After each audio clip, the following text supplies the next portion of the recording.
ఓం నమ శివాయ. శ్రీమాత్రే నమ. జై కాలభైరవయ. ఈ గ్రహణం రోజు నిజమే రాసుల వాళ్ళకి కొంచెం ఉన్నాయి, నక్షత్రం వాళ్ళకి కూడాను. కానీ ఎవరు కూడా భయపడకండి.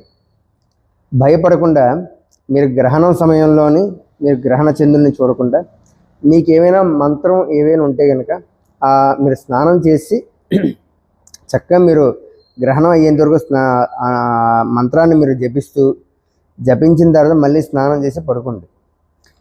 తెల్లవారుజామున మీరు ఏదైనా దేవాలయంకి వెళ్ళి మీరు ఎలాగ మీకు దానాలు కట్టి ఇమ్మన్నాను కాబట్టి. కానీ రాహుకి దుర్గాదేవి, చంద్రుడికి పరమేశ్వరుడు, ఇద్దరు కూడా చెప్పాలంటే పార్వతీ పరమేశ్వరుడు ఇద్దరు కూడా.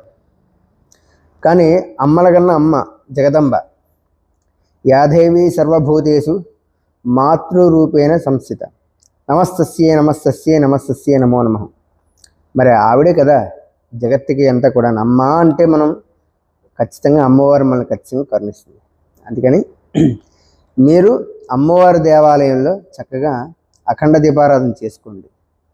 లేదా నిమ్మకాయతోటి మొత్తం 9 నిమ్మకాయ దీపారాధన కూడా చేసుకొని 21 కానీ 54 కానీ లేదా 108 కానీ ప్రదక్షిణాలు చేయండి. శ్రీమాత్రే నమః అంటూ, శ్రీమాత్రే నమః అంటూ ప్రదక్షిణాలు చేయండి.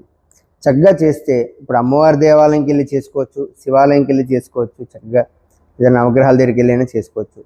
అమ్మవారి దేవాలయంకి వెళ్ళి మీరు కుంకుమార్చన చేయించి ఈ ప్రదక్షిణాలు చేయండి. మీకు ఎలాంటి దోషాలు ఉండవు. ఖచ్చితంగా చెప్తాను. అమ్మవారు మన మనస్సుతో అమ్మ అని పలకరిస్తే ఆవిడ ఖచ్చితంగా మనల్ని కరుణిస్తుంది. ఒక్కడి గమనించుకోండి. ఇంతకన్నా నేను ఎక్కువ చెప్పను. ఆయురారోగ్య ఐశ్వర్య దాస్తు.